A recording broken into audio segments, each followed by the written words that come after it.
স্বাগত সান্ধ্য বাজারে। পুরো আয়োজনে আপনাদের সঙ্গে আছি আমি তাসওয়ার নাফি এবং আমি জেনিসিয়া বর্ণা।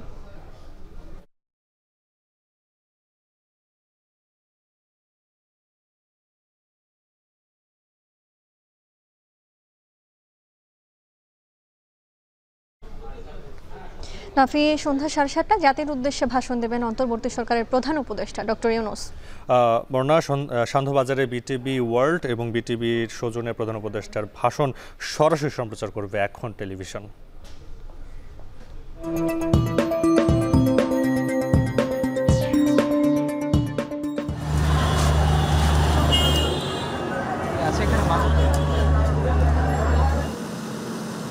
কারেন্ট ছাড়া আমরা তো কাজ করতে পারি না, ইলেকট্রিক কাজ গেলে 1-1.5 ঘন্টা থাকে, আধা ঘন্টা থাকে, এর পরে আসে। হয়তো আমাদের যতটুকু উৎপাদন তার থেকে বেশি দেখাইছে মানুষের কাছে। সংঘবদ্ধ লুণ্ঠনকারী দল তৈরি হয়েছে। এই দল বিদ্যুৎ প্ল্যান্ট বানানোর ক্ষেত্রে তৈরি হয়েছে, ডিস্ট্রিবিউশন লাইন তৈরি করার ক্ষেত্রে তৈরি হয়েছে। সোর্সেস যত বেশি থাকবে, ফুয়েল ডাইভার্সিটি যত থাকবে, ততই আমাদের ঝুঁকিটা কম থাকবে। স্বচ্ছ, দক্ষ, প্রতিযোগিতামূলক যদি কাঠামো হয়, অর্থনৈতিক যে চাপ সৃষ্টি হয়েছে বিগত সময়কালে, এই থেকে এক ধরনের মুক্তি পাওয়া সম্ভব। নাফি, গরমে দেশজুড়ে লোডশেডিং এবং অতিষ্ঠ জনজীবন এবং বন্ধ বড়পুকুরিয়া তাপ বিদ্যুৎ কেন্দ্র, এছাড়া আদানি ও এস আলমের বিদ্যুৎ কেন্দ্র থেকে কমেছে সরবরাহ। বর্ণা, বিশেষজ্ঞরা যেটা বলছেন যে 1.5 দশকে হরিলুট হয়েছে বিদ্যুৎ ও জ্বালানি খাতে। এ নিয়ে সান্ধ্য বাজারে জানাবো বিস্তারিত, তবে শুরুতে প্রধান উপদেষ্টার ভাষণ প্রসঙ্গ। অন্তর্বর্তী সরকারের প্রধান উপদেষ্টা অধ্যাপক ডক্টর মোহাম্মদ ইউনূস আজ সন্ধ্যা 7:30টায় জাতির উদ্দেশ্যে ভাষণ দেবেন। তার এই ভাষণ বিটিভি ওয়ার্ল্ড সরাসরি সম্প্রচার করবে। প্রধান উপদেষ্টার প্রেস উইং থেকে গণমাধ্যমকে এ তথ্য জানানো হয়েছে। 5 আগস্ট শেখ হাসিনা সরকারের পতনের পর নতুন সরকার গঠনের প্রক্রিয়া সামনে চলে আসে। এরই ধারাবাহিকতায় গত 8 আগস্ট নোবেল বিজয়ী ডক্টর ইউনূস অন্তর্বর্তী সরকারের প্রধান উপদেষ্টা হিসেবে শপথ নেন। এরপর গত 25 আগস্ট জাতির উদ্দেশ্যে ভাষণ দেন প্রধান উপদেষ্টা। এর 2 সপ্তাহ পরে আবারও জাতির উদ্দেশ্যে ভাষণ দিতে যাচ্ছেন তিনি।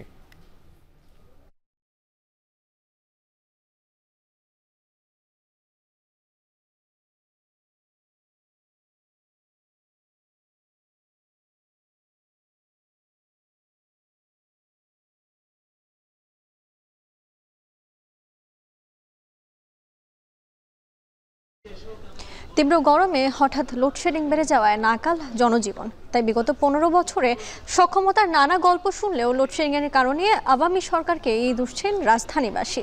কর্তৃপক্ষ বলছে, গরমে চাহিদা বাড়লেও বিদ্যুৎ উৎপাদনে গ্যাস সংকট, বড়পুকুরিয়ায় যান্ত্রিক ত্রুটি, আদানি ও এস আলমের সরবরাহ কম থাকায় 1,500 মেগাওয়াটের বেশি লোডশেডিং হচ্ছে প্রতিদিন। বিশেষজ্ঞরা বলছেন, আওয়ামী সরকারের আমলে বিদ্যুৎ খাতে চলেছে লুটপাটের মহোৎসব। মাঝার মাহবুবের প্রতিবেদন। সেপ্টেম্বরের শুরুর দিকে কয়েকদিন ধরেই বেড়েছে লোডশেডিং।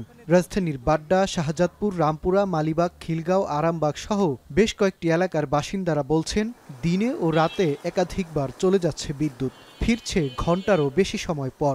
অতিষ্ঠ জনজীবন, প্রভাব পড়ছে রুটি রুজিতে। কারেন্ট ছাড়া আমরা তো কাজ করতে পারি না, ইলেকট্রিক কাজ 1 ঘন্টা থাকে আর 1 ঘন্টা থাকে না।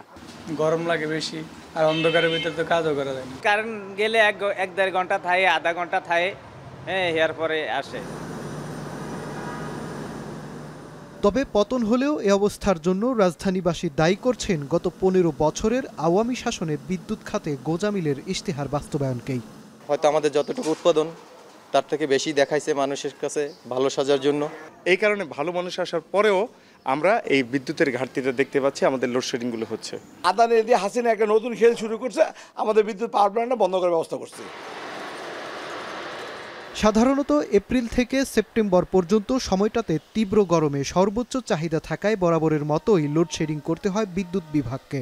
পিডিবির তথ্য বলছে, সেপ্টেম্বরের প্রথম 9 দিনে দেশে বিদ্যুতের চাহিদা ওঠানামা করেছে 13,000 মেগাওয়াট থেকে 15,500 মেগাওয়াটে। এর বিপরীতে প্রতিদিন লোডশেডিং করতে হয়েছে 400 থেকে 1,973 মেগাওয়াট পর্যন্ত। যদিও সর্বোচ্চ 600 মেগাওয়াট লোডশেডিংয়ের পরিকল্পনা ছিল পিডিবির। সূত্র বলছে, দেশে মোট 140টি পাওয়ার প্ল্যান্টের মধ্যে পুরোপুরি বন্ধ 40টি। বাকি 100টির মধ্যেও আংশিক বন্ধ আছে বেশ কিছু পাওয়ার প্ল্যান্ট। এছাড়াও মূল্য পরিশোধে বাকি পড়ায় চুক্তির চাইতেও প্রায় 400 মেগাওয়াট সরবরাহ কমিয়ে আদানির বিদ্যুৎ আসছে 1100 মেগাওয়াটের মতো। এদিকে কয়লা সংকট নয়, বরং যান্ত্রিক ত্রুটির কারণে বড়পুকুরিয়া বিদ্যুৎ কেন্দ্র বন্ধ থাকার কথা জানিয়েছে পিডিবি। তারা বলছে, ঘূর্ণিঝড় রিমালে ক্ষতিগ্রস্ত এলএনজি টার্মিনাল 3 মাসেও মেরামত না হওয়ায় গ্যাস সরবরাহে সবচেয়ে বড় সংকট তৈরি হয়েছে বিদ্যুৎ উৎপাদনে। পুরোপুরি বিদ্যুৎ আসছে না বাঁশখালীর এস আলমের পাওয়ার প্ল্যান্ট থেকেও।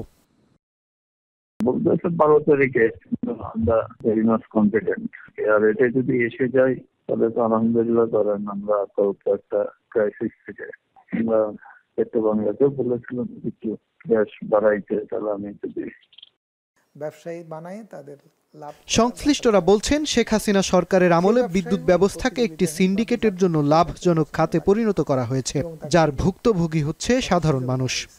এই যে একটা সংঘবদ্ধ লুণ্ঠনকারী দল তৈরি হয়েছে এবং সেটা এই দল বিদ্যুৎ প্ল্যান্ট বানানোর ক্ষেত্রে তৈরি হয়েছে, ডিস্ট্রিবিউশন লাইন তৈরি করার ক্ষেত্রে তৈরি হয়েছে, তারপরে আপনার এলএনজি টার্মিনাল বানানোর ক্ষেত্রে তৈরি হয়েছে, কয়লা পাওয়ার প্ল্যান্ট তৈরি করার ক্ষেত্রে তৈরি হয়েছে, গ্যাস আমদানির ক্ষেত্রে তৈরি হয়েছে। সেখানের হিসাবটার কোনো পাত্তা পাওয়া যায় না, এই জন্য যে সেখানে বিল্ডিং বানাতে হয়, মাটি গর্ত করতে হয়, মাল আনতে হয় ইত্যাদি নানা একটা ফ্যাকড়া আছে, যে হিসাবটা অনেক জনগণ ভাবে বিরাট একটা পাওয়ার স্টেশন হচ্ছে। এই যে হচ্ছে এইটাতে ওরা অর্থ অনেক বেশি মারে। বিদ্যুতের নিরাপত্তা নিশ্চিত করতে হলে অর্থের পর্যাপ্ততার পাশাপাশি জ্বালানি উৎপাদনের ক্ষেত্র বাড়ানোর বিকল্প নেই বলে মত বিশেষজ্ঞদের। একই সঙ্গে ঢালাওভাবে সাজাতে হবে গত 15 বছরে চলা অরাজকতার এ খাতকে। জ্বালানি আমদানি, বিদ্যুৎ আমদানি এবং নিজস্ব জ্বালানি থেকে যখন আমরা বিদ্যুৎ উৎপাদন করি তখন এটা একটা মিক্সচার, ফুয়েল মিক্সের মাধ্যমেই হয়, এবং সেটাকে স্টেবল করার জন্য যত বেশি সোর্সেস যত বেশি থাকবে এবং ফুয়েল ডাইভার্সিটি যত থাকবে ততই আমাদের ঝুঁকিটা কম থাকবে। স্বচ্ছ, দক্ষ, প্রতিযোগিতামূলক যদি কাঠামো হয় তাহলে যেটি হয় যে বিদ্যুৎ খাতে যে বিপুল পরিমাণে অপচয় হয়েছে এবং সরকারের অর্থনৈতিক যে চাপ সৃষ্টি হয়েছে বিগত সময়কালে, এর প্রায় পুরোটি পুনরুদ্ধার, মানে এই থেকে এক ধরনের মুক্তি পাওয়া সম্ভব। দেশে সর্বোচ্চ 17 থেকে 18 হাজার মেগাওয়াট বিদ্যুতের চাহিদা থাকলেও বিগত সরকারের দাবি ছিল উৎপাদন সক্ষমতা প্রায় 30 হাজার মেগাওয়াট। সক্ষমতার চাইতেও 10 হাজার মেগাওয়াট বেশি উৎপাদন ক্ষমতার পেছনে ক্যাপাসিটি ভর্তুকি গুনতে হয়েছে বছরে 30 হাজার কোটি টাকারও বেশি। বিদ্যুৎ ও জ্বালানি দ্রুত সরবরাহ বিশেষ আইন 2010 স্থগিতের মাধ্যমে এ খাত সংস্কারে হাত দিয়েছে অন্তর্বর্তী সরকার। মাঝার মাহবুব, এখন ঢাকা। লোডশেডিংয়ে বিপর্যস্ত উত্তরাঞ্চল, বেশ কটি বিদ্যুৎ কেন্দ্র উৎপাদন করতে না পারায় তৈরি হয়েছে এই অবস্থা। এর মধ্যে সোমবার দিনাজপুরের বড়পুকুরিয়া কয়লা ভিত্তিক তাপ বিদ্যুৎ কেন্দ্রে বিদ্যুৎ উৎপাদন পুরোপুরি বন্ধ হয়ে যায়। কবে নাগাদ অবস্থা স্বাভাবিক হবে বলতে পারছে না কেউ। এতে জনজীবনে প্রভাব পড়ার পাশাপাশি ব্যবসায়িক ক্ষতি হচ্ছে শত কোটি টাকার। আশিকুর রহমানের ক্যামেরা আরও জানাচ্ছেন আমিরুল বাপ্পি। কয়েকদিন ধরেই রংপুর বিভাগের ওপর দিয়ে বয়ে চলেছে মৃদু তাপপ্রবাহ। গরমে অতিষ্ঠ জনজীবন, এর সাথে মরার উপর খাড়ার ঘা হয়ে যুক্ত হয়েছে লোডশেডিং। ভাদ্রের তীব্র গরমে বেড়েছে বিদ্যুতের চাহিদা, কিন্তু সেই অনুযায়ী বিদ্যুৎ সরবরাহ করতে পারছে না প্রতিষ্ঠানগুলো। শহর থেকে গ্রামাঞ্চল পর্যন্ত একই অবস্থা। শহরগুলোতে গড়ে 8 থেকে 10 ঘন্টা থাকছে লোডশেডিং। গ্রামের অবস্থা আরও ভয়াবহ। জনজীবনের পাশাপাশি প্রভাব পড়েছে ব্যবসা বাণিজ্যে। ব্যাহত হচ্ছে শিল্প ও কলকারখানার উৎপাদন। ইঞ্জিনিয়ারিং ওয়ার্কশপ সহ হালকা প্রকৌশলের কারখানায় উৎপাদন নেমেছে অর্ধেকে। সময় মতো পণ্য ডেলিভারি দেওয়া যাচ্ছে না। উত্তরের শহর সৈয়দপুরে হালকা প্রকৌশলের প্রায় 450 কারখানার চিত্র অনেকটাই অভিন্ন। ব্যবসায়ীরা জানান, সব মিলিয়ে শুধু সৈয়দপুরেই প্রতিদিন ক্ষতি অর্ধশত কোটি টাকা। সারাদিনে মনে করেন 3 ঘন্টা, 2.5 ঘন্টা এরকম করে দিচ্ছে। মনে করে যে আমরা খুবই চাপে আছি। আধা ঘন্টার কাজ আমরা সেই মাধ্যমে আপনার মনে করেন 2 ঘন্টা 3 ঘন্টা লাগে যাচ্ছে। 5টা-6টা স্টাফ আছে, স্টাফকে বেতন কিভাবে দিব আর আমরা পার্টিকে মাল কিভাবে সাপ্লাই দেবো। ডিউটি টাইম হলো আমাদের সকাল 9টা থেকে রাত 9টা, 2 ঘন্টা লাঞ্চ টাইম।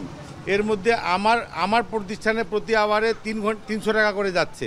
এখন 5 ঘন্টা কারেন্ট থাকে না, 5 ঘন্টায় 1500 টাকা। একদিনে কমপক্ষে আমাদের সৈয়দপুর থেকে কমপক্ষে একদিনে 2 কোটি টাকার মতো ক্ষতি হচ্ছে। বিদ্যুৎ বিভাগ বলছে দেশের বেশ কিছু প্রতিষ্ঠান বিদ্যুৎ উৎপাদন করতে পারছে না, ফলে চাহিদা মতো বিদ্যুৎ পাওয়া যাচ্ছে না। এর সঙ্গে যুক্ত হয়েছে বড়পুকুরিয়া। সোমবার বড়পুকুরিয়া তাপবিদ্যুৎ কেন্দ্রের ৩য় ইউনিট বন্ধ হয়ে গেলে পুরো অচল হয়ে পড়ে এই কেন্দ্রটি। সংশ্লিষ্টরা বলছেন ৫২৫ মেগাওয়াট ক্ষমতা সম্পন্ন এই কেন্দ্রের ৩ ইউনিটের মধ্যে ২ নম্বর ইউনিটটি এই বছর শুরু থেকে নষ্ট। এটার সক্ষমতা ছিল ১২৫ মেগাওয়াট। ১ নম্বরটি ওভারহেলিংয়ের জন্য সাময়িক বন্ধ আছে। ২৭৫ মেগাওয়াট ক্ষমতা সম্পন্ন ৩ নম্বর ইউনিটটি যান্ত্রিক ত্রুটি সারিয়ে শনিবার চালু করা হয়। তবে ২ দিনের মাথায় আবারও ত্রুটি দেখা দিলে সোমবার পুরোপুরি বন্ধ হয়ে যায়। অকার্যকর হয়ে পড়ে তাপবিদ্যুৎ কেন্দ্রের উৎপাদন সক্ষমতা। চীনা প্রতিষ্ঠান যন্ত্রাংশ সরবরাহ না করা পর্যন্ত এই ত্রুটি মেরামত সম্ভব হবে না। ওই ১ নম্বরটা আমরা মেইনটেনেন্সের জন্য এমনি বন্ধ করছি, ওটা ২-১ দিনের মধ্যে চালাবো। ২ নম্বরটা তো ২০ সাল থেকেই বন্ধ। চায়নাদের সাথে আমাদের কন্ট্রাক্ট ছিল, ওরা মাল দেয়নি ডিউ টাইমে, এখন বলছে দেবে। ওরা যদি দিত তাহলে তো আর বন্ধ হতো না। তবে ১ নম্বর ইউনিট ওভারহেলিং শেষে ২-১ দিনের মধ্যে চালুর আশা কর্তৃপক্ষের। কিন্তু এই ইউনিট চালু হলেও লোডশেডিং খুব বেশি কমবে না বলে ধারণা করছেন কর্মকর্তারা। ২০০৬ সালে চীনের সহযোগিতায় দিনাজপুরের বড়পুকুরিয়ায় কয়লাভিত্তিক এই তাপবিদ্যুৎ কেন্দ্রটি স্থাপন করা হয়। আমিরুল বাপ্পি, এখন দিনাজপুর। সাবেক প্রধানমন্ত্রী শেখ হাসিনার বিদ্যুৎ ও জ্বালানি উপদেষ্টা তৌফিক এলাহীকে ৪ দিনের রিমান্ড দিয়েছে ঢাকা মেট্রোপলিটন ম্যাজিস্ট্রেট আদালত। বুধবার বিকেলে রিমান্ডের এই আদেশ দেওয়া হয়। গত ১৭ জুলাই বাড্ডার প্রগতি সরণিতে গুলিতে নিহত হন সুমন শিকদার। এই মামলায় সাবেক প্রধানমন্ত্রী শেখ হাসিনা সহ ১৭৯ জনকে আসামি করা হয়। মঙ্গলবার রাতে গুলশান থেকে তৌফিক এলাহীকে গ্রেফতার করে ডিবি পুলিশ। মামলার তদন্তের স্বার্থে পুলিশ তার ১০ দিনের রিমান্ড আবেদন জানায়। পরে বিচারক ৪ দিনের রিমান্ড মঞ্জুর করেন। ডক্টর তৌফিক এলাহী ২০০৯ সাল থেকে সাবেক প্রধানমন্ত্রীর বিদ্যুৎ ও জ্বালানি উপদেষ্টা হিসেবে কাজ করছেন। শেখ হাসিনার ২ উপদেষ্টা সালমান এফ রহমান ও তৌফিক এলাহী এখন পর্যন্ত গ্রেফতার হয়েছেন।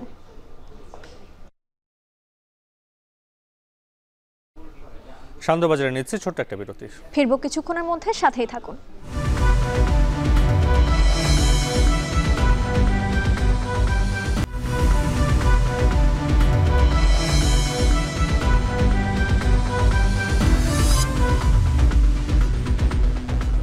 ফিরে এলাম বিরতির পর। দেখছেন সান্ধ্যবাজার। পোশাক শ্রমিকের বকেয়া বেতন ভাতা বৃহস্পতিবার সকালের মধ্যে পরিশোধ করা হবে বলে জানিয়েছেন শ্রম ও কর্মসংস্থান বিষয়ক উপদেষ্টা আসিফ মাহমুদ। চলমান শ্রমিক অসন্তোষ নিয়ে বুধবার এক বৈঠক শেষে তিনি কথা বলেন ইতিমধ্যে শ্রম সংক্রান্ত অভিযোগ পর্যালোচনা কমিটি গঠন করা হয়েছে। এছাড়া শ্রমিকদের আন্দোলনে অনুপ্রবেশকারীরা অসন্তোষ ছড়াচ্ছে উল্লেখ করেন তিনি। আরও জানাচ্ছেন মুনাফ রশিদ। দেশের শীর্ষ রপ্তানি খাত তৈরি পোশাক। রপ্তানিতে প্রায় ৮৬% অবদান রাখা এই শিল্প খাতটি অস্থির হয়ে ওঠে নানা সময়ে। দেশের পট পরিবর্তনের পর গেল ১ সেপ্টেম্বর বকেয়া বিল, বেতন ভাতা বৃদ্ধি ও নানা সুযোগ সুবিধার দাবিতে আন্দোলন শুরু করে আশুলিয়া ও গাজীপুরের পোশাক শ্রমিকরা। এ সময় কারখানার নিরাপত্তার স্বার্থে বন্ধ ঘোষণা করা হয় ওই এলাকার সব কারখানা। তবে গত কয়েকদিনের তুলনায় সার্বিক পরিস্থিতি উন্নতি হলেও পুরোপুরি শান্ত হয়নি এই শিল্প অঞ্চল। বুধবার সকাল থেকে আশুলিয়া এলাকার কারখানাগুলোয় উৎপাদন স্বাভাবিক থাকলেও হঠাৎ অস্থির হয়ে ওঠে পুরো এলাকা। সেখানকার ৪৬০টি পোশাক কারখানার মধ্যে ৪৫টি অনির্দিষ্টকালের জন্য বন্ধ ঘোষণা করা হয়। কারখানা ছুটি ঘোষণা না করায় আগুন দেয়া হয় কাশিমপুরের বিগ বস নামে একটি কারখানার গুদামে। এছাড়া সকাল থেকে বকেয়া বেতনের দাবিতে আন্দোলন শুরু করে বেক্সিমকো কারখানার কয়েক হাজার শ্রমিক। এমন পরিস্থিতিতে বুধবার মন্ত্রণালয়ে কারখানা মালিক ও শ্রমিকদের নিয়ে বৈঠকে বসেন শ্রম উপদেষ্টা। বৈঠক শেষে জানান, পোশাক শ্রমিকদের বকেয়া বেতন বৃহস্পতিবার সকালের মধ্যে পরিশোধ করা হবে। অর্থ উপদেষ্টা এখানে বসে থেকে বাংলাদেশ ব্যাংকের গভর্নরকে বলেছেন যে খুব দ্রুত, যাতে আপনারা জানেন একটি প্রতিষ্ঠানকে ঘিরে আজকে যেই আনরেস্ট সেটা অনেক বড় আকার ধারণ করেছে, সেই প্রতিষ্ঠানকে দ্রুত ঋণ দেওয়ার মাধ্যমে যেন শ্রমিকদের বেতনটা দেওয়া হয়, সেটা আজ রাত অথবা কালকের মধ্যেই শ্রমিকদের কাছে পৌঁছে যাবে বলে আমরা আশা রাখছি। শ্রমিকদের আন্দোলনে অনুপ্রবেশকারীরা অসন্তোষ ছড়াচ্ছে উল্লেখ করেন তিনি। বলেন, ঝুট ব্যবসাও শ্রমিক অস্থিরতার অন্যতম কারণ। এছাড়া দ্রুততম সময়ে শ্রমিকদের ন্যূনতম মজুরি নির্ধারণের কার্যক্রম শুরু হবে আশ্বস্ত করেন তিনি। আমরা যাতে কাঠামোগত সংস্কারগুলো করতে পারি এবং দীর্ঘমেয়াদী যেই সমস্যাগুলো আছে, শ্রম আইন নিয়ে কথা আছে এবং নিম্নতম মজুরি নিয়ে কথা আছে, সেগুলো নিয়ে কাজ করার জন্য আমাদেরকে একটা শান্ত পরিবেশ দিতে হবে, যাতে করে আমরা আমাদের যে রিয়েল প্রবলেমগুলো সেগুলো অ্যাড্রেস করতে পারি এবং শ্রমিকদের সমস্যাগুলো একটা স্থায়ী সমাধানের দিকে যেতে পারি। জুট ব্যবসা নিয়ে একটা স্থায়ী সমাধানের দিকে আমাদেরকে যেতে হবে, এটার কোনো বিকল্প নেই। বিগত সময়ে যেটা হয়েছে যে রাজনৈতিক সরকারের একটা সমস্যা হচ্ছে, তাদের তো আসলে তাদের লোকজনই বেশিরভাগ সময় এই ব্যবসাগুলো করে থাকতেন। বিগত সময়ে আওয়ামী লীগের, শ্রমিক লীগের লোকজন এই ব্যবসাগুলো নিয়ন্ত্রণ করতেন, যে কারণে একটা স্থায়ী সমাধানের দিকে যাওয়ার যে সদিচ্ছা সেটা তাদের মধ্যে ছিল না। কিন্তু আমরা মনে করি এটা একটা স্থায়ী সমাধান হওয়া উচিত। এ সময় জুলাই থেকে সেপ্টেম্বর পর্যন্ত নানা অস্থিরতায় পোশাক রপ্তানির নেতিবাচক প্রভাব তুলে ধরেন বিজিএমইএ সভাপতি। একটু আনরেস্টের কারণে একটা পোর্শন বিজনেস ডেফিনেটলি ওরা সেফ হওয়ার জন্য ওদের অন্যান্য যে সোর্সিং কান্ট্রি আছে ওইখানে ওরা প্লেস করেছে। এই জায়গাটাতে আমরা একটা মোটামুটি মানে ডেটা পেয়েছি যেটা অলমোস্ট 10 to 15% অর্ডার এই সাময়িক সময়ের জন্য শিফট করেছে। রপ্তানি উন্নয়ন ব্যুরোর তথ্য অনুযায়ী 2023-24 অর্থবছরের মে মাস পর্যন্ত তৈরি পোশাক রপ্তানি হয়েছে $4,385 কোটি। এ সময় প্রবৃদ্ধি হয়েছে 2.86%। মুন্নাফ রশিদ, এখন, ঢাকা। পদোন্নতি বঞ্চিত কর্মকর্তাদের দাবির মুখে সদ্য নিয়োগ পাওয়া 8 জেলা প্রশাসকের নিয়োগ বাতিল করেছে জনপ্রশাসন মন্ত্রণালয়। জারি হয়েছে প্রজ্ঞাপন। একই সঙ্গে সচিবালয়ে অনাকাঙ্ক্ষিত ঘটনা তদন্তে এক সদস্যের কমিটি গঠন করা হয়েছে। তারা হলো বলবো যে ইনফরমেশনের কি বলবো miscommunication, discommunication, distorted or communication gap, অথবা যাকে যখন যে তথ্যটা আমাদেরকে দেওয়ার কথা ছিল এই তথ্যটা পরে আসছে। এই জন্য আমরা instant we jump and do. Joypurhat, Kushtia, Rajshahi, Sirajganj, Shariatpur, Dinajpur, Rajbari এবং এই 8টা। আর আমরা বললাম যে 4টা জেলায় রদবদল করা হয়েছে ফর বেটার ফাংশনিং। তারা জিসি থাকবে এক জেলা থেকে আরেক জায়গায়। সান্ধ্যবাজারে নিচ্ছি আরও একটা বিরতি। ফিরবো কিছুক্ষণের মধ্যে, সাথেই থাকুন।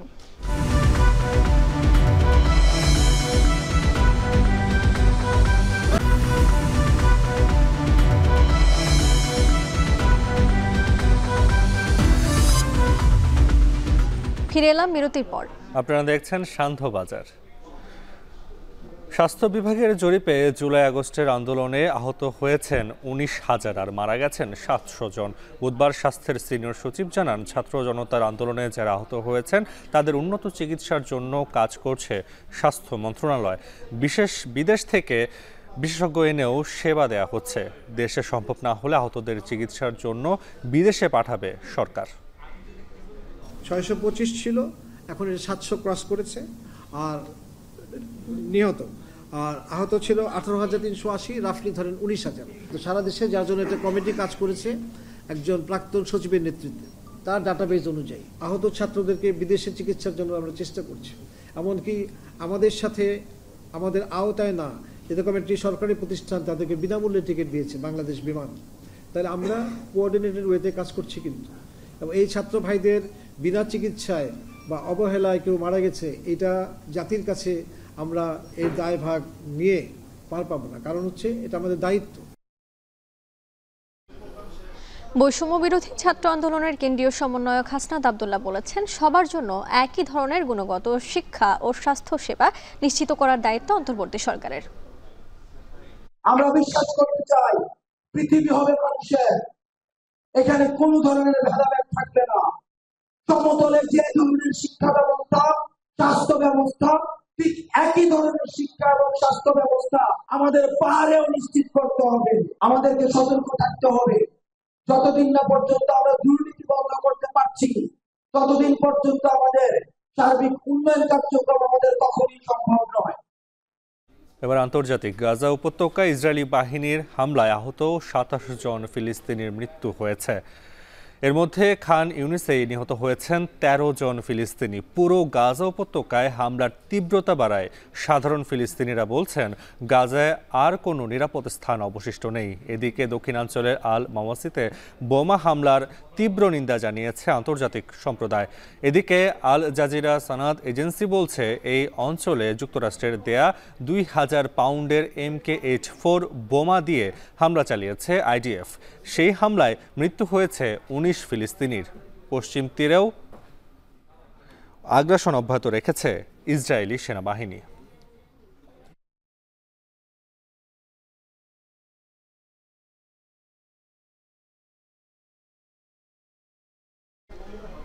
কামালা হ্যারিস যুক্তরাষ্ট্রের প্রেসিডেন্ট হলে 2 বছরের মধ্যে অস্তিত্ব থাকবে না ইসরায়েলের। আর ডোনাল্ড ট্রাম্প মার্কিন প্রেসিডেন্ট থাকলে কিয়েভে এখন বসে থাকতেন রুশ প্রেসিডেন্ট ভ্লাদিমির পুতিন। দুপুরে খাবারের সঙ্গে খেয়ে ফেলতেন ট্রাম্পকেও। নির্বাচন সামনে রেখে প্রথম বিতর্কে এভাবেই একে অপরকে আক্রমণে জর্জরিত করলেন যুক্তরাষ্ট্রের 2 প্রেসিডেন্ট প্রার্থী। 90 মিনিটের কথা থাকলেও অনেকটা দীর্ঘায়িত হয় বিতর্ক। মধ্যপ্রাচ্য ইস্যুতে কামালা জানান, হামাসের বিরুদ্ধে ইসরায়েলের আত্মরক্ষার অধিকারে সমর্থন আছে তার, কিন্তু ইসরায়েলি নাগরিকদের পাশাপাশি ফিলিস্তিনিদেরও সমান নিরাপত্তার অধিকার চান তিনি। দ্বিরাষ্ট্রীয় সমাধান, গাজা পুনর্গঠন আর ফিলিস্তিনিদের মর্যাদা রক্ষার আহ্বান জানান তিনি। জাতির উদ্দেশ্যে ভাষণ দিচ্ছেন অন্তর্বর্তী সরকারের প্রধান উপদেষ্টা অধ্যাপক ডক্টর মোহাম্মদ ইউনূস। সরাসরি চলে যাচ্ছে তার ভাষণে। তরুণ তরুণী, ছাত্রছাত্রী, বয়স্ক, বৃদ্ধ, পুরুষ, মহিলা সবাইকে আমার সালাম জানাচ্ছি। আসসালামু আলাইকুম। বক্তব্যের শুরুতে আমি গভীর শ্রদ্ধা জানাচ্ছি জুলাই আগস্ট মাসে ফ্যাসিবাদের বিরুদ্ধে ছাত্র শ্রমিক জনতার অভ্যুত্থানে নিহত সকল শহীদের প্রতি। আমি আরও স্মরণ করছি তাদের যারা ফ্যাসিবাদী শক্তির প্রাণঘাতী অস্ত্রের সামনে হিমালয়ের মতো দাঁড়িয়ে অন্যায়ের প্রতিবাদ করে মৃত্যুকে আলিঙ্গন করেছে, আহত হয়েছে, পঙ্গুত্ব বরণ করেছে, হারিয়েছে তাদের চোখের দৃষ্টি। সেই সব বীরদের স্মরণ করছি যারা মিথ্যাচার, লুটপাট, স্বৈরতন্ত্রের বিরুদ্ধে এক দফা দাবি নিয়ে দাঁড়িয়েছিল। কৃতজ্ঞতা চিত্তে স্মরণ করছি আপনাদের ভাই বোনদের, আপনাদের সন্তানদের যারা এই বিপ্লবে অংশগ্রহণ করেছিল। প্রিয় দেশবাসী, আমি আগেও জানিয়েছি, আবারও জানাচ্ছি, গণ অভ্যুত্থানে সকল শহীদের পরিবারকে পুনর্বাসন করা হবে। সকল আহত শিক্ষার্থী, শ্রমিক, জনতার চিকিৎসার সম্পূর্ণ ব্যয় সরকার বহন করবে। আহতদের দীর্ঘমেয়াদী এবং ব্যয়বহুল চিকিৎসা এবং শহীদদের পরিবারের দেখাশোনার জন্য স্বাস্থ্য মন্ত্রণালয়ের নেতৃত্বে একটি পূর্ণাঙ্গ তালিকা প্রস্তুত করা হয়েছে। এখন এই নতুন তথ্য পাওয়ার ভিত্তিতে এই তালিকা হালনাগাদ করা হতে থাকবে। গণ অভ্যুত্থানের শহীদদের স্মৃতি ধরে রাখতে সরকার তার যাত্রা লগ্নে জুলাই গণহত্যা স্মৃতি ফাউন্ডেশন নামে একটি ফাউন্ডেশন প্রতিষ্ঠার উদ্যোগ নেয়। এখন সেই ফাউন্ডেশন তৈরি হয়েছে। সকল শহীদ পরিবার এবং আহতদের সর্বোত্তম চিকিৎসা সহ তাদের পরিবারের সম্পূর্ণ দায়িত্ব এই ফাউন্ডেশন গ্রহণ করছে। এই ফাউন্ডেশনে দান করার জন্য দেশের সকল মানুষ এবং বিদেশে অবস্থানরত বাংলাদেশিদের আমরা আহ্বান জানাচ্ছি। গত মাসে কুমিল্লা, নোয়াখালী, সিলেট অঞ্চলে আকস্মিক বন্যা এসব এলাকার মানুষকে হতভম্ব করে দিয়েছে। এখানে বেশিরভাগ এলাকায় কোনোদিন বন্যা হয়নি। তারা বন্যা মোকাবেলা করে অভ্যস্ত নন। দেশপ্রেমিক সশস্ত্র বাহিনী তাৎক্ষণিকভাবে বন্যা আক্রান্ত সবাইকে রক্ষার জন্য এগিয়ে আসে। সেনা, নৌ এবং বিমান বাহিনী পরস্পরের সঙ্গে সমন্বয় করে একযোগে কাজে নেমে পড়ার ফলে মানুষের দুর্ভোগ কম হয়েছে। এর পরপরই এনজিও এবং সাধারণ মানুষ দেশের সকল অঞ্চল থেকে দলে দলে এগিয়ে এসছে। আমি বিশেষ করে দেশপ্রেমিক সেনাবাহিনীকে আবারও ধন্যবাদ জানাচ্ছি। দেশের সকল দুর্যোগকালে তারা সবসময় আন্তরিকভাবে এগিয়ে এসছে।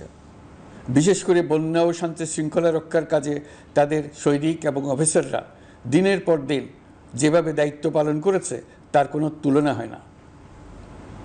জনজীবনে স্বস্তি ও আত্মবিশ্বাস প্রতিষ্ঠায় তাদের ভূমিকা অনন্য। বাংলাদেশ সশস্ত্র বাহিনীর সকল সদস্যকে আমি ধন্যবাদ জানাই তাদের সততা, ত্যাগ ও অসীম দেশপ্রেমের জন্য। দেশের স্বাধীনতা সংগ্রাম থেকে শুরু করে বন্যা, খরা, ঝড়, বৃষ্টি, ঘূর্ণিঝড়, সকল প্রাকৃতিক দুর্যোগে আপনারা সকলের শেষ ভরসার স্থান। দেশের প্রতিটি ক্রান্তি লগ্নে আপনারা দেশের মানুষের পাশে থেকেছেন। দেশের স্বাধীনতার পক্ষে, সার্বভৌমত্বের পক্ষে অবস্থান নিয়েছেন।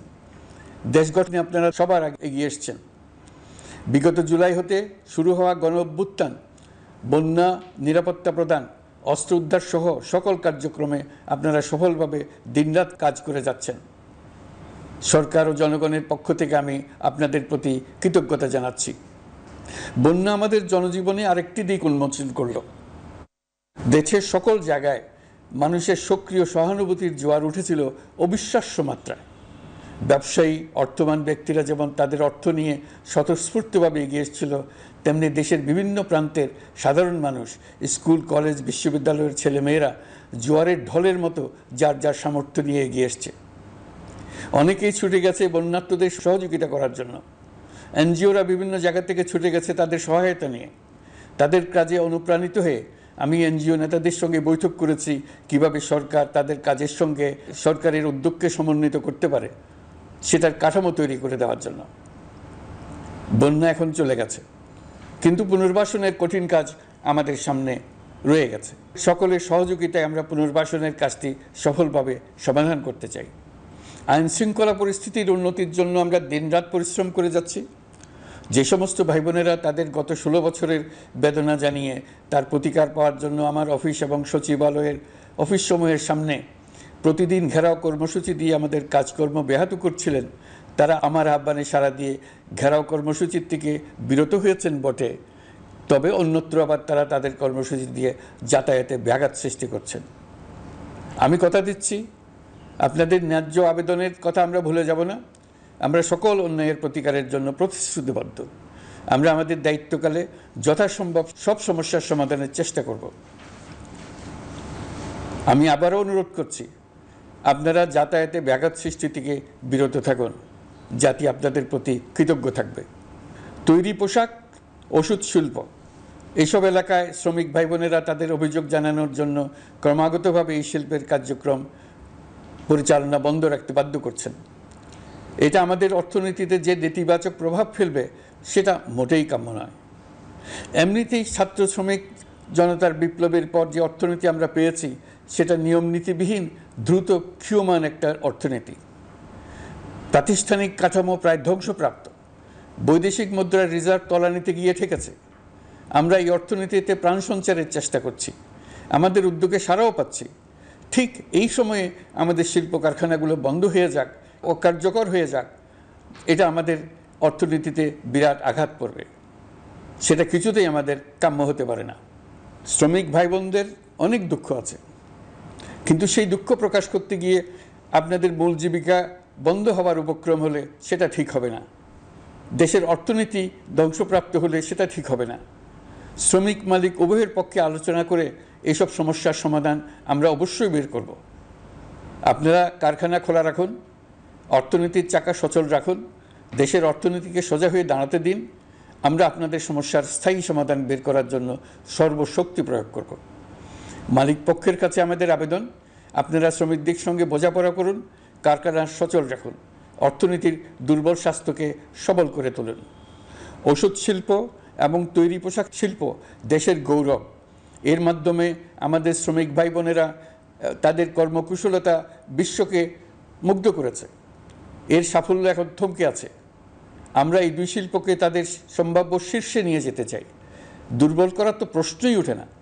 এই দুই শিল্পের কোথায় কোথায় বাধা আছে, সমস্যা আছে, সেগুলো চিহ্নিত করে তাকে বাধামুক্ত করতে চাই। আমরা বিদেশি ক্রেতাদের একত্রিত করে তাদের সহযোগিতা চাইব, যেন বাংলাদেশের এই শিল্প দুটি বিশ্বের অন্যান্য দেশের চাইতে বেশি আস্থাযোগ্য হয়ে গড়ে উঠতে পারে। সব কিছুই সম্ভব যদি আমরা শ্রমিক মালিক সম্পর্কটা একটা নির্ভরযোগ্য, আনন্দদায়ক করে গড়ে তুলতে পারি। আমাদের সরকারের প্রথম মাস কাটল, দ্বিতীয় মাস থেকে আমরা নতুন বাংলাদেশ গড়ার ভিত্তি হিসেবে নতুন শ্রমিক মালিক সম্পর্কের সূচনা করতে চাই। এটা দেশের সবার কাম্য। দেশের নতুন প্রজন্ম নির্ভয়ে যেন তাদের ভবিষ্যৎ নিয়ে এগিয়ে যেতে পারে, আমরা সেই লক্ষ্যে কাজ করছি। আমাদের দায়িত্ব অনেক। ন্যায়ভিত্তিক একটা সমাজ গড়ে তোলার জন্য একসাথে অনেকগুলো কাজ আমাদের হাত দিতে হবে। 1 জুলাই থেকে 5 আগস্ট পর্যন্ত ছাত্র জনতার গণ আন্দোলনকে দমন করতে যেসব ফৌজদারি মামলা দায়ের করা হয়েছিল, এর মধ্যে হত্যা মামলা ছাড়া বাকি প্রায় সকল মামলা প্রত্যাহার করা হয়েছে। এইসব মামলায় গ্রেফতারকৃত সকলে মুক্তি পেয়েছেন। দায়িত্ব গ্রহণের শুরুতেই অন্তর্বর্তীকালীন সরকার বিচার বিভাগের বড় সংস্কারের কাজে হাত দিয়েছে। যোগ্যতম ব্যক্তিকে প্রধান বিচারপতি নিয়োগ দেওয়াতে মানুষের মনে নতুন আশার সঞ্চার হয়েছে। আপিল বিভাগের বিচারপতি নিয়োগ, অ্যাটর্নি জেনারেল নিয়োগ এবং অন্যান্য নিয়োগগুলি অতি গুরুত্বপূর্ণ নিয়োগ, যেগুলো সবকটাই সম্পন্ন হয়েছে। সন্ত্রাস দমন আইন ও ডিজিটাল সাইবার নিরাপত্তা আইনে দায়েরকৃত মিথ্যা হয়রানিমূলক মামলাগুলো প্রত্যাহার করা হচ্ছে। সাইবার নিরাপত্তা আইন সহ বাংলাদেশে বিদ্যমান সকল কালো আইনের তালিকা করা হয়েছে। অতি সত্বর এই সকল কালো আইন বাতিল ও প্রযোজ্য ক্ষেত্রে সংশোধন করা হবে। সাংবাদিক সাগর রনি হত্যাকাণ্ড সহ বহুল আলোচিত 5টি হত্যাকাণ্ডের তদন্ত ও বিচার অগ্রাধিকার ভিত্তিতে ও দ্রুততম সময়ে নিষ্পত্তির জন্য সহায়তা প্রদান করা হচ্ছে। সম্প্রতি আমরা বলপূর্বক গুম থেকে সকল ব্যক্তির সুরক্ষার জন্য আন্তর্জাতিক কনভেনশনের সনদে স্বাক্ষর করেছি। ফলে স্বৈরাচার দ্বারা প্রতিষ্ঠিত গুম সংস্কৃতির সমাপ্তি ঘটানোর জন্য আন্তর্জাতিকভাবে আমরা প্রতিজ্ঞাবদ্ধ হলাম। এছাড়া আমরা ফেসিবাদ শাসনের 15 বছরে গুমের প্রতিটি ঘটনা তদন্ত করার জন্য পৃথক একটা কমিশন গঠন করছি। যেসব পরিবার তাদের নিখোঁজ পিতা, স্বামী, পুত্র এবং ভাইদের পাওয়ার জন্য বছরের পর বছর যন্ত্রণার সাথে অপেক্ষা করছেন, আমরা আপনাদের বেদনায় সমবেথী। আয়নাঘরগুলো বন্ধ করে দেওয়া হয়েছে এবং সেই সাথে বের হয়ে আসছে ফ্যাসিস্ট হাসিনা সরকারের গুমের শিকার ভাই বোনদের কষ্ট ও যন্ত্রণা গাথা। আমাদের তরুণ প্রজন্মের ভবিষ্যৎ যেন উজ্জ্বল হয়, সেটা নিশ্চিত করতে শিক্ষা ব্যবস্থার দিকে আমাদের পূর্ণ নজর রয়েছে। ইতিমধ্যে প্রথম শ্রেণী থেকে দ্বাদশ শ্রেণী পর্যন্ত বর্তমানের ত্রুটিপূর্ণ শিক্ষাক্রম পরিবর্তন করা হয়েছে। বই সংশোধন ও পরিমার্জনের কাজ শেষ পর্যায়ে আছে। এই সংস্কারের কাজ অব্যাহত থাকবে। বিশ্ববিদ্যালয়সমূহের উচ্চ প্রশাসনিক পদগুলো পূরণ করে শিক্ষা কার্যক্রম স্বাভাবিক করার কাজ দ্রুত গতিতে এগিয়ে চলেছে। বেসরকারি শিক্ষা প্রতিষ্ঠানগুলোর পরিচালনা বোর্ডে দখলদারিত্বের রাজনীতি বন্ধ করার ব্যবস্থাও নেওয়া হয়েছে। আপনারা নিশ্চয় লক্ষ্য করেছেন, আমাদের প্রথম মাসে দেশের প্রায় সকল বিশ্ববিদ্যালয়ের উপাচার্য এবং উপাচার্য মহোদয়গণ পদত্যাগ করেছেন। উচ্চশিক্ষার ক্ষেত্রে এটা বিরাট শূন্যতার সৃষ্টি করেছে। প্রথম মাসে আমরা ক্রমাগতভাবে প্রতিটি বিশ্ববিদ্যালয়ে সবার কাছে গ্রহণযোগ্য এমন উপাচার্য এবং উপাচার্য নিয়োগ দেওয়ার কাজ শুরু করেছে। এর ফলে সকল সরকারি এবং বেসরকারি বিশ্ববিদ্যালয়গুলোতে নতুন উদ্যমে কাজ শুরু করার পরিবেশ সৃষ্টি হয়েছে। সংবাদ মাধ্যম ও মত প্রকাশের পূর্ণ স্বাধীনতা ইতিমধ্যে নিশ্চিত করা হয়েছে। আমরা সবাইকে বলে দিয়েছি, আপনারা মন খুলে আমাদের সমালোচনা করুন। আমরা সবার মতামতের প্রতি শ্রদ্ধাশীল। মিডিয়া যাতে কোনো রকম বাধা বিপত্তি ছাড়া নির্বিঘ্নে তাদের কাজ করতে পারে, সেজন্য একটা মিডিয়া কমিশন গঠন করা সরকারের সক্রিয় বিবেচনাধীন। আরও যেসব কমিশন সরকার সহ অন্য সবাইকে জবাবদিহিতার আওতায় আনতে পারে, আমরা তাদের পুনর্গঠন ও সংস্কারের উদ্যোগ নিয়েছি, যাতে তারা আরও শক্তিশালী হয়, জনকল্যাণে কাজ করে। দায়িত্ব গ্রহণের পর বিভিন্ন দেশের সরকার প্রধান টেলিফোনে এবং শুভেচ্ছা বার্তা পাঠিয়ে আমাকে অভিনন্দন জানিয়েছেন। বিভিন্ন দেশের রাষ্ট্রদূত এবং হাই কমিশনার বৃন্দ আমার সাথে সাক্ষাৎ করে দ্বিপাক্ষিক সহযোগিতা বৃদ্ধির আশ্বাস দিয়েছেন। আমার অনুরোধে সংযুক্ত আরব আমিরাতের 57 জন বাংলাদেশি যারা ফেসিবাদ বিরোধী বিক্ষোভে অংশগ্রহণ করা বিভিন্ন মেয়াদে কারাদণ্ডে দণ্ডিত হয়েছিলেন, তাদের সাধারণ ক্ষমা ঘোষণা করেছেন সে দেশের সরকার। ইতিমধ্যে তাদের কয়েকজন দেশে ফিরে এসেছেন। এই ক্ষমা প্রদর্শন ছিল অতি বিরল একটি ঘটনা।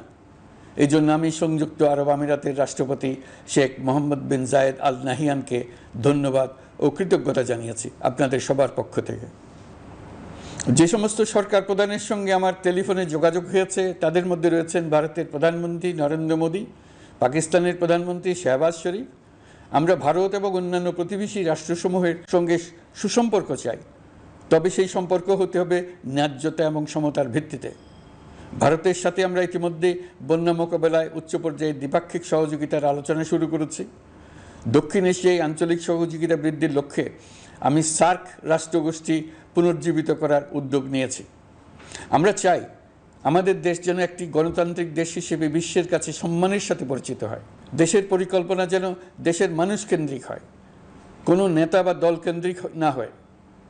আমরা স্বৈরাচারী হাসিনা সরকারের অহেতুক কোটি কোটি টাকা ব্যয়ের প্রকল্প বাস্তবায়িত হতে দেখেছি, যেগুলো কখনোই দেশের মানুষের জন্য ছিল না, বরং এর সাথে জড়িত ছিল কুৎসিত আমিত্ব এবং বিশাল আকারের চুরি। চলমান এবং প্রস্তাবিত সকল উন্নয়ন প্রকল্পগুলোর যাচাই বাছাই করার কাজ ইতিমধ্যে আমরা শুরু করেছি। প্রকল্প বাস্তবায়নের পর্যায় বিবেচনা করে বাকি কাজে ব্যয়ের সাশ্রয় এমনকি প্রয়োজন মতে তা বাতিল করার কথা বিবেচনা করা হবে। দেশের মানুষকে আর ফাঁকি দেওয়া চলবে না। কর্মসংস্থান তৈরি করবে এমন প্রকল্পগুলোকে আমরা অগ্রাধিকার দেব। লুটপাট ও পাচার হয়ে যাওয়া অর্থ ফিরিয়ে আনার উদ্যোগ আমরা নিয়েছি। আর্থিক খাতে শৃঙ্খলা ফিরিয়ে আনতে একটা ব্যাংকিং কমিশনও গঠন করার উদ্যোগ নেওয়া হয়েছে। বিভিন্ন ব্যাংকের পরিচালনা পরিষদ পুনর্গঠন করা হয়েছে। ব্যাংকিং খাতে এই এক মাসে বিরাট পরিবর্তন এসেছে, আপনারা নিশ্চয়ই সেটা লক্ষ্য করেছেন। আমরা এই খাতে নিয়মনীতি প্রতিষ্ঠা করতে পেরেছি। আরও অনেক কাজ বাকি রয়ে গেছে। প্রথম মাসের কাজ হিসেবে শুধু প্রধান কাজগুলো করেছি, তার সঙ্গে রয়েছে আরও অনেক পরবর্তী কাজ। ফেসিবাদী সরকার লুটপাট করার জন্য নতুন করে 60,000 কোটি টাকা ছাপিয়ে বাজারে ছাড়ার কারণে মুদ্রাস্ফীতির শিকার হয়েছে দেশের মানুষ। এই অতুলনীয় মুদ্রাস্ফীতি নিয়ন্ত্রণ অন্তর্বর্তী সরকারের অন্যতম প্রধান লক্ষ্য। মুদ্রাস্ফীতি নিয়ন্ত্রণের লক্ষ্যে পলিসি সুদের হার বৃদ্ধি করে 9% উন্নীত করা হয়েছে।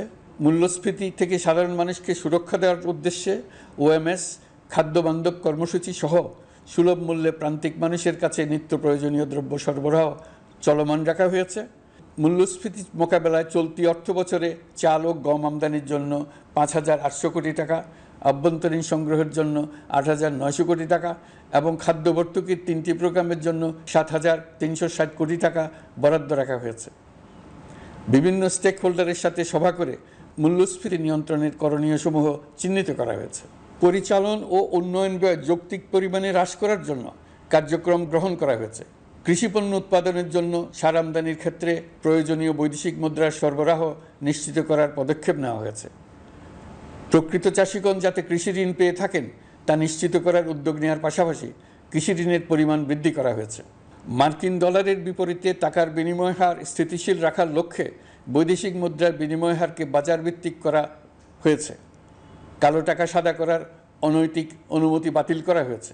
বৈদেশিক মুদ্রার রিজার্ভ বৃদ্ধি করতে বিভিন্ন উন্নয়ন সহযোগীদের কাছ থেকে বাজেট সাপোর্ট চাওয়া হয়েছে।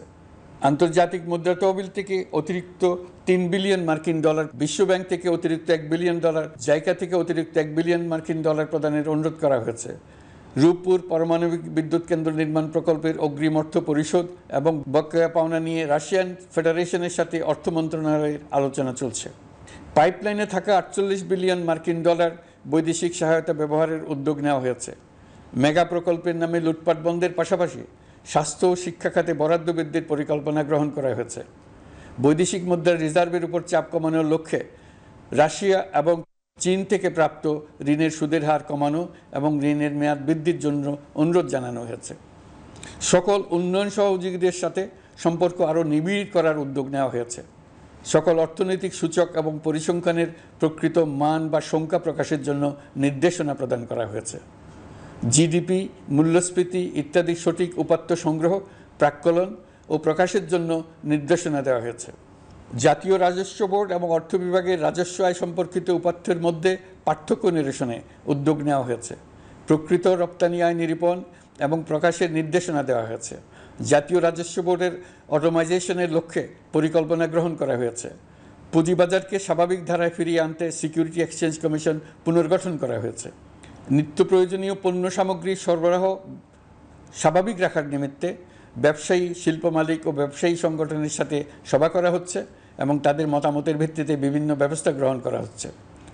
বিদ্যমান মজুদ ও ঘাটতি মূল্যায়ন করে ভবিষ্যৎ চাহিদা পর্যালোচনা করে স্থানীয় উৎপাদন বৃদ্ধির পাশাপাশি আমদানি পর্যায়ে বিভিন্ন জটিলতা দূরীকরণ, বন্দর ও বড় মোকামসহ পরিবহন ব্যবস্থার বিভিন্ন সমস্যা সমাধানে সংশ্লিষ্ট সকল মন্ত্রণালয়, দপ্তর, বিভাগকে প্রয়োজনীয় নির্দেশ দেওয়া হয়েছে। এই জন্য তেল, চিনি, ডিম ও মাংস উৎপাদনকারী বৃহৎ প্রতিষ্ঠানসমূহের সাথে সভা ও মতবিনিময় করা হচ্ছে। নিত্য প্রয়োজনীয় কিছু দ্রব্যাদি যেমন পেঁয়াজ, আলু এসবের দাম আরও কমানোর জন্য বিদ্যমান শুল্ক হার হ্রাসের বিষয়ে এনবিআরকে প্রয়োজনীয় নির্দেশনা দেওয়া হয়েছে। ইতোমধ্যে এনবিআর পেঁয়াজ, আলু ও কতিপয় কীটনাশকের ক্ষেত্রে আমদানি শুল্ক হ্রাস এবং ক্ষেত্র বিশেষে রেগুলেটরি শুল্ক প্রত্যাহার করে এসআরও জারি করেছে। নিম্ন আয়ের 1 কোটি পরিবারকে টিসিবির মাধ্যমে হ্রাসকৃত মূল্যে কিছু পণ্য যেমন পরিবার প্রতি চাল মাসে 5 কেজি, সয়াবিন তেল মাসে 2 কেজি, মসুর ডাল মাসে 2 কেজি দেওয়া হচ্ছে। এটি সামনের দিনগুলোতে অব্যাহত রাখা হবে। সরকার দায়িত্ব গ্রহণের পর জনপ্রত্যাশা অনুযায়ী বিদ্যুৎ, জ্বালানি ও খনিজ সম্পদ মন্ত্রণালয় হতে বিদ্যুৎ ও জ্বালানির দ্রুত সরবরাহ বৃদ্ধি আইনের অধীনে চলমান সকল প্রকার নেগোসিয়েশন, প্রকল্প বাছাই এবং ক্রয় প্রক্রিয়াকরণ কার্যক্রম আপাতত স্থগিত করা হয়েছে। গত 1.5 দশকে এই আইন ব্যবহার করে লক্ষ কোটি টাকা লুটপাট হয়েছে।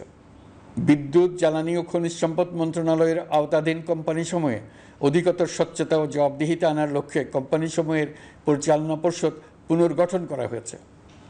প্রকৌশল, ভূতত্ত্ব এবং খনিজ হিসাব বিষয়ে অধ্যয়ন করেছে এমন ছাত্র প্রতিনিধি অন্তর্ভুক্ত করার জন্য উদ্যোগ গ্রহণ করা হয়েছে। এই খাতে অধিকতর সক্ষমতা, গতিশীলতা এবং জবাবদিহিতা নিশ্চিত করার লক্ষ্যে বিশেষজ্ঞগণের সমন্বয়ে একটি কমিটি গঠন করা হয়েছে। জ্বালানি তেলের মূল্য জনপ্রত্যাশা অনুযায়ী সহনশীল রাখতে অকটেন ও পেট্রোলের দাম 6 টাকা, ডিজেল ও কেরোসিনের দাম 1 টাকা 25 পয়সা কমানো হয়েছে।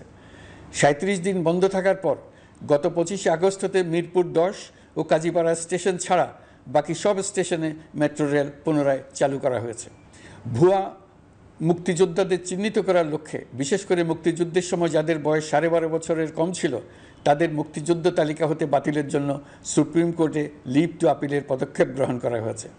মুক্তিযোদ্ধা কল্যাণ ট্রাস্টের আওতাধীন বেদখলকৃত স্থাবর সম্পত্তি উদ্ধারে প্রয়োজনীয় ব্যবস্থা গ্রহণ করা হয়েছে। গৃহায়ন ও গণপূর্ত মন্ত্রণালয় কর্তৃক গৃহীত বরিশাল, রংপুর, ময়মনসিংহ উন্নয়ন কর্তৃপক্ষ আইন এর খসড়া তৈরির কার্যক্রম নেওয়া হয়েছে।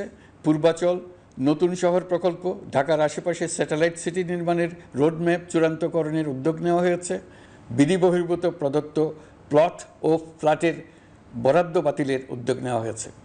প্রিয় দেশবাসী, আপনাদের আমাদের সন্তানদের জন্য একটি গণতান্ত্রিক বাংলাদেশের রূপরেখা তৈরি করতে আমরা দৃঢ় প্রতিজ্ঞ। আর যেন আমাদের কোনো স্বৈরাচারের হাতে পড়তে না হয়।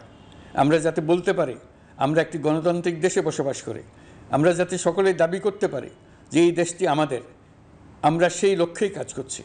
কেউ আইন নিজের হাতে তুলে নেবেন না। আইন নিজের হাতে তুলে নিয়ে কেউ সমাজে বিশৃঙ্খল পরিবেশ সৃষ্টি করলে আমরা তাকে অবশ্যই শাস্তির আওতায় নিয়ে আসব। আমরা একটি সাম্প্রদায়িক সম্প্রীতির দেশ। ধর্মীয় সম্প্রীতি বিনষ্ট হয় এমন কোনো কাজ কেউ কোনোভাবেই করবেন না। অতীতে শুধুমাত্র আওয়ামী মতাদর্শী না হওয়ার কারণে 28তম থেকে 42তম BCS পর্যন্ত BPSC কর্তৃক সুপারিশকৃত অনেক প্রার্থী নিয়োগ বঞ্চিত হয়েছেন। 8ই আগস্ট পরবর্তী সময়ে এর মধ্যে এদের 259 জনকে নিয়োগ দেওয়া হয়েছে। মাঠ প্রশাসনকে জনবান্ধব এবং দুর্নীতিমুক্ত জবাবদিহিমূলকভাবে গড়ে তোলার জন্য সব ধরনের উদ্যোগ নেওয়া হয়েছে। সরকারি কর্মচারীদের বাধ্যতামূলকভাবে সম্পদ বিবরণী দাখিলের নির্দেশ দেওয়া হয়েছে এবং এটা প্রতি বছর তাদেরকে করতে হবে। ধ্বংস হয়ে পড়া একটা জনপ্রশাসনকে নিয়ে যাত্রা শুরু করেছি। মন্ত্রণালয়গুলোর উচ্চতম পদে যারা নিয়োজিত ছিলেন তারা অনেকে দায়িত্ব ছেড়ে চলে গেছেন কিংবা পদে থাকলেও সহকর্মীদের চাপের মুখে কাজ করতে পারছিলেন না, বাধ্য হয়ে পদত্যাগ করেছেন। আর যারা 16 বছরের স্বৈরাচারী শাসনের আমলে পদত্যাগে বাধ্য হয়েছিলেন কিংবা দায়িত্ববিহীন অবস্থায় একই পদে থেকে বাধ্য হয়েছেন, তাদের সবার কথা বিবেচনা নিয়ে জনপ্রশাসনকে নতুন করে দাঁড় করানোই ছিল আমাদের প্রথম মাসে কঠিনতম সময়। আবার সকল সমস্যার সমাধান করে একটি নতুন জনপ্রশাসন কাঠামো দাঁড় করাতে পেরেছি, এটাই আমাদের প্রথম মাসের সবচাইতে বড় অর্জন। আমার বিশ্বাস এই জনপ্রশাসন জনগণের ইচ্ছা পূরণে সর্বোচ্চ অবদান রাখতে পারবে। অতি স্বল্প জনবল নিয়ে দাপ্তরিক কার্যক্রম শুরু করা হলেও প্রথম দিকে বিভিন্ন মন্ত্রণালয় ও বিভাগ থেকে পাঠানো বিবিধ প্রস্তাব দ্রুত গতিতে এবং আইনগত সমস্ত বাধ্যবাধকতা মেনে সিদ্ধান্ত নেওয়া হয়েছে। গত 1 মাসে বিভিন্ন মন্ত্রণালয় ও বিভাগ 198টি অতি গুরুত্বপূর্ণ বিষয়ে সিদ্ধান্ত নিয়েছে। জনপ্রশাসনের 135 জন অতিরিক্ত সচিব, 227 জন যুগ্ম সচিব এবং 120 জন উপসচিবকে পদোন্নতি প্রদান করা হয়েছে। 59টি জেলা প্রশাসককে প্রত্যাহার করা হয়েছে এবং নতুন 59 জন জেলা প্রশাসককে নিয়োগ দেওয়া হয়েছে। 67 জন কর্মকর্তার চুক্তিভিত্তিক নিয়োগ বাতিল করা হয়েছে। 10 জন যুগ্ম সচিব, 8 জন অতিরিক্ত সচিব, 6 জন সচিবকে ওএসডি করা হয়েছে। বাংলাদেশ পুলিশের 80 জন ডিআইজি, 30 জন পুলিশ সুপার সহ 110 জনকে পদোন্নতি প্রদান করা হয়েছে। 1 জন ডিআইজি, 1 জন এডিশনাল ডিআইজি, 4 জন পুলিশ সুপারকে চাকরিতে পুনর্বহাল করা হয়েছে। আইজিপি সহ 10 জন অতিরিক্ত আইজি, 88 জন ডিআইজি, 21 জন এডিশনাল ডিআইজি, 177 জন পুলিশ সুপার সহ মোট 297 জন কর্মকর্তাকে বদলি করা হয়েছে। ছাত্র শ্রমিক জনতার বিপ্লবের মূল লক্ষ্য ছিল গণভবন, এটা ছিল স্বৈরাচারের কেন্দ্রবিন্দু। এই সরকার বিপ্লবের প্রতি সম্মান দেখিয়ে গণভবনকে বিপ্লবের জাদুঘর হিসেবে ঘোষণা দিয়েছে। ছাত্র জনতার ক্ষোভকে স্থায়ীভাবে তুলে ধরার জন্য গণভবনের আর কোনো সংস্কার করা হবে না।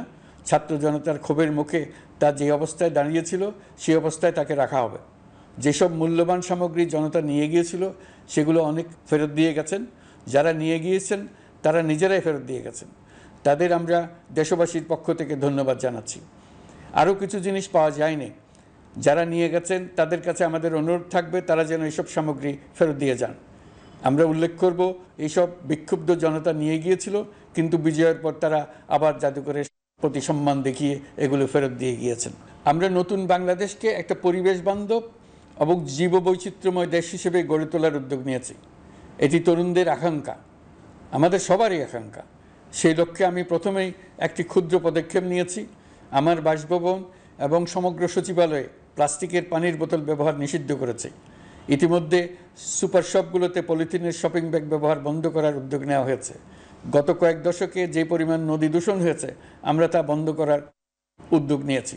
আমরা সংস্কার চাই, আমাদের একান্ত অনুরোধ।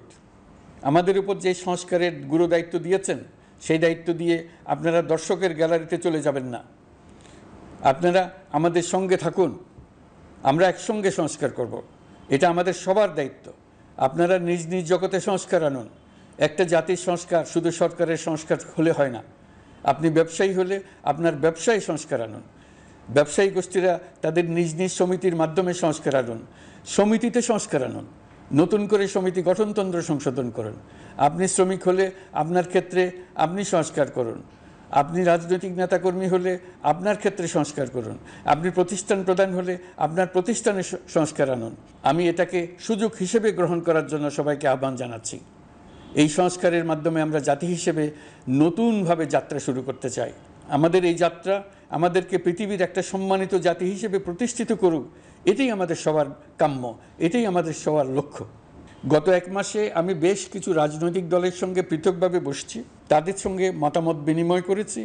তারা আমাদের উৎসাহিত করেছেন, ছাত্র শ্রমিক জনতার বিপ্লবের লক্ষ্যের প্রতি সমর্থন জানিয়েছেন, সংস্কারের কাজে পূর্ণ সহযোগিতার দেওয়ার আশ্বাস দিয়েছেন। আমি দেশের বিশিষ্ট সম্পাদক বৃন্দের সঙ্গে মত বিনিময় করেছি, তারাও সংস্কারের কাজে পূর্ণ সহযোগিতা দেওয়ার আশ্বাস দিয়েছেন। তারা বিভিন্ন বিষয়ে মূল্যবান পরামর্শ দিয়েছেন। সবার পরামর্শ নিয়ে এখন আমাদের অগ্রসর হওয়ার পালা। আমি বিশিষ্ট ব্যবসায়ীদের সঙ্গে বৈঠক করেছি, তাদের কাছে আমাদের সরকারের লক্ষ্যগুলো ব্যাখ্যা করেছি, তারাও আমাদের লক্ষ্যের সঙ্গে একমত প্রকাশ করেছেন। আপনারা জানেন, ছাত্র শ্রমিক জনতার ঐতিহাসিক জুলাই গণ অভ্যুত্থানের মুখে এবং হাজারো মানুষের আত্মদানের বিনিময়ে বাংলাদেশে ফ্যাসিস্ট সরকারের পতন হয়েছে। এই গণ অভ্যুত্থানের বার্তা ও আকাঙ্ক্ষা বাস্তবায়নের জন্য একটি অভূতপূর্ব সময় ও সুযোগ আমরা এর মধ্য দিয়ে অর্জন করেছি। এর বাস্তবায়ন তথা বাংলাদেশের ফ্যাসিজম বা স্বৈরতান্ত্রিক শাসন পুনরাবৃত্তির আশঙ্কা রোধ এবং জনমালিকানা ভিত্তিক কল্যাণমুখী জনস্বার্থে নিবেদিত একটি রাষ্ট্র ব্যবস্থা প্রবর্তনের লক্ষ্যে কিছু জাতীয় ভিত্তিক সংস্কার সম্পন্ন করা জরুরি হয়ে পড়েছে।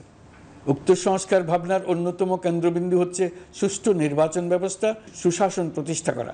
আমরা যেহেতু জনগণের ভোটাধিকার ও জনগণের মালিকানায় বিশ্বাস করি, সেহেতু নির্বাচন ব্যবস্থার উন্নয়নে আমাদের সংস্কার ভাবনায় গুরুত্ব পেয়েছে অধিক। আমরা মনে করি নির্বাচনের নামে সংখ্যাগরিষ্ঠতার একাধিপত্য ও দুঃশাসন মানুষের উপর চাপিয়ে দেওয়া বা এর মাধ্যমে এক ব্যক্তি বা এক পরিবার বা কোনো গোষ্ঠীর কাছে সকল ক্ষমতা কুক্ষিগত করে রাখার কোনো ক্রমেই গ্রহণযোগ্য নয়। এসব আশঙ্কা রোধ করার জন্য নির্বাচনের সাথে সম্পর্কিত নির্বাচন কমিশন সহ অন্যান্য প্রতিষ্ঠানগুলোর সংস্কারের কথা আমরা ভাবছি। নির্বাচন ব্যবস্থার সাথে সম্পর্কিত প্রতিষ্ঠান হিসেবে পুলিশ প্রশাসন, জনপ্রশাসন, বিচার প্রশাসন, দুর্নীতি দমন কমিশন এই 4টি প্রতিষ্ঠানের সংস্কার করা সুষ্ঠু ও অবাধ নির্বাচনের জন্য অপরিহার্য। এসব প্রতিষ্ঠানের সংস্কার জনমালিকানা ভিত্তিক, জবাবদিহিমূলক এবং কল্যাণমূলক রাষ্ট্র ব্যবস্থা প্রতিষ্ঠায় অবদান রাখবে বলে আমি বিশ্বাস করি। এর পাশাপাশি সমাজের সকল স্তরের মানুষের প্রতিনিধিত্ব ও স্বার্থ নিশ্চিত করার জন্য এবং জুলাই গণঅভ্যুত্থানের বার্তাকে প্রতিফলিত করার জন্য সাংবিধানিক সংস্কারের প্রয়োজন আমরা অনুভব করছি। এসব বিষয়ে সংস্কার করার প্রাথমিক পদক্ষেপ হিসেবে আমরা প্রাথমিকভাবে 6টি কমিশন গঠন করার সিদ্ধান্ত নিয়েছি।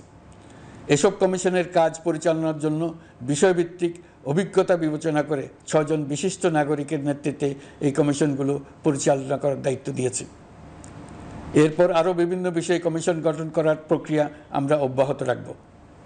নির্বাচন ব্যবস্থা সংস্কার কমিশনের প্রধান হিসেবে দায়িত্ব পালন করবেন ডক্টর বদিউল আলম মজুমদার। পুলিশ প্রশাসন সংস্কার কমিশনের প্রধান হিসেবে কাজ করবেন জনাব সরফরাজ চৌধুরী। বিচার বিভাগ সংস্কার কমিশনের প্রধান হিসেবে দায়িত্ব পালন করবেন বিচারপতি শাহ আবু নাঈম মমিনুর রহমান। দুর্নীতি দমন সংস্কার কমিশনের প্রধান হিসেবে দায়িত্ব পালন করবেন ডক্টর ইফতেখারুজ্জামান। জনপ্রশাসন সংস্কার কমিশনের প্রধান হিসেবে দায়িত্ব পালন করবেন জনাব আব্দুল মুহিত চৌধুরী। সংবিধান সংস্কার কমিশনের প্রধান হিসেবে দায়িত্ব পালন করবেন ডক্টর শাহদিন মালিক। এসব কমিশনের অন্য সদস্যদের নাম কমিশন প্রধানদের সাথে আলোচনা করে ঠিক করা হবে। কমিশনগুলোর আলোচনা ও পরামর্শ সভায় উপদেষ্টা পরিষদের সদস্য, ছাত্র, শ্রমিক জনতা আন্দোলনের প্রতিনিধি, নাগরিক সমাজ ও রাজনৈতিক দলের প্রতিনিধিরা উপস্থিত থাকবেন। পূর্ণাঙ্গভাবে গঠিত হওয়ার পর কমিশন আনুষ্ঠানিকভাবে তাদের কাজ আগামী 1 অক্টোবর থেকে শুরু করতে পারবে বলে আমি আশা করছি এবং এটি পরবর্তী 3 মাসের মধ্যে সম্পন্ন হবে বলে আমরা ধারণা করছি। কমিশনের রিপোর্টের ভিত্তিতে সরকার পরবর্তী পর্যায়ে প্রধান রাজনৈতিক দলগুলোর সাথে পরামর্শ সভার আয়োজন করবে। চূড়ান্ত পর্যায়ে ছাত্র সমাজ, নাগরিক সমাজ, রাজনৈতিক দলের প্রতিনিধি, সরকারের প্রতিনিধি নিয়ে ব্যাপক ভিত্তিক 3 থেকে 7 দিন ব্যাপী একটি পরামর্শ সভার ভিত্তিতে সংস্কার ভাবনার রূপরেখা চূড়ান্ত করা হবে। এতে এই রূপরেখা কীভাবে বাস্তবায়ন হবে তার একটি ধারণাও দেওয়া হবে। এই আয়োজন জুলাই গণঅভ্যুত্থানের বার্তা বাস্তবায়ন ও রাষ্ট্র পুনর্নির্মাণ তাগিদের ঐক্যবন্ধনে গোটা জাতিকে শক্তিশালী ও আশাবাদী করে তুলবে বলে আমাদের বিশ্বাস। প্রিয় দেশবাসী, আমাদের সামনে অনেক কাজ। সবাই মিলে একই লক্ষ্যে আমরা অগ্রসর হতে চাই। আমাদের মধ্যে, বিশেষ করে আমাদের নতুন প্রজন্মের মধ্যে যে সুপ্ত প্রতিভা লুকিয়ে আছে সেটা যেন বিনা বাধায় রাষ্ট্রের এবং সমাজের সহযোগিতায় প্রকাশ করতে পারি, সেই সুযোগের কাঠামো তৈরি করতে চাই। সকলে মিলে আমাদের পরিবারের প্রতিটি সদস্যকে, সে ঝাড়ুদার হোক, ছাত্র হোক, শিক্ষক হোক, যে কোনো ধর্মের হোক, সবার সমান অধিকার নিশ্চিত করতে চাই। এই হলো আমাদের সংস্কারের মূল লক্ষ্য। আসুন ছাত্র শ্রমিক জনতার এই বিপ্লবের লক্ষ্যকে আমরা দ্রুত বাস্তবায়ন করি। আমাদের প্রথম মাসে আমরা যেই গতিতে, যে উদ্যম নিয়ে কাজ এগিয়ে নিয়ে যাওয়ার কথা চিন্তা করেছিলাম সেটা হয়তো করতে পারিনি বাস্তব অবস্থার পরিপ্রেক্ষিতে। দেশের আইনশৃঙ্খলা পরিস্থিতি স্বাভাবিক রাখা গেলে আশা করি আমরা আমাদের গতি অনেক বাড়াতে পারব। এই জন্য দেশের সকল মানুষের কাছে, শিক্ষক, ছাত্রছাত্রী, কৃষক, শ্রমিক, পেশাজীবী, বড় ব্যবসায়ী, ক্ষুদ্র ব্যবসায়ী, দিনমজুর, গৃহিণী, সকলের সহযোগিতা চাইছি। আমাদের কাজ বড় কঠিন, কিন্তু জাতি হিসেবে এবার ব্যর্থ হওয়ার কোনো অবকাশ আমাদের নেই। আমাদেরকে সফল হতেই হবে। এই সাফল্য আপনাদের কারণেই আসবে, আপনার সহযোগিতার কারণেই আসবে। আমাদের কাজ হবে আপনার আমার স্বপ্নকে বাস্তবে রূপায়িত করা। এখন আমরা আমাদের 2য় মাস শুরু করছি। আমাদের 2য় মাসে যেন আপনাদের মনে দৃঢ় আস্থা সৃষ্টি করতে পারি, সেই চেষ্টা করে যাব। ধৈর্য ধরুন, এই কথাটি আমি মোটেই আপনাদের বলবো না। আমরা সবাই অধৈর্য হয়ে পড়েছি। এত সব কাজ কখন যে শেষ হবে এটা চিন্তা করে আমরা অধৈর্য হব, কেন হব না? কিন্তু সঠিকভাবে কাজ করব, কাজে কোনো অধৈর্যের চিহ্ন রাখব না। প্রিয় দেশবাসী, দেশের শিশু, কিশোর কিশোরী, তরুণ তরুণী, ছাত্রছাত্রী, বয়স্ক, বৃদ্ধ, পুরুষ, মহিলা, সবাইকে আবারও আমার সালাম জানাচ্ছি। আসসালামু আলাইকুম। আপনাদের সবাইকে ধন্যবাদ জানাচ্ছি। মহান আল্লাহ আমাদের সকলের সহায় হন। জাতির উদ্দেশ্যে ভাষণ দিচ্ছিলেন অন্তর্বর্তী সরকারের প্রধান উপদেষ্টা। শেষ করছি সান্ধ্যবাজার। যাওয়ার আগে জানাতে চাই এখন টেলিভিশন ওয়েবসাইটে দেখতে হলে ভিজিট করুন www.ekon.tv। এছাড়া ফেসবুক দেখতে ভিজিট করুন facebook.com/tv.ekon। ইউটিউবে দেখতে ভিজিট করুন youtube.com/ekontv।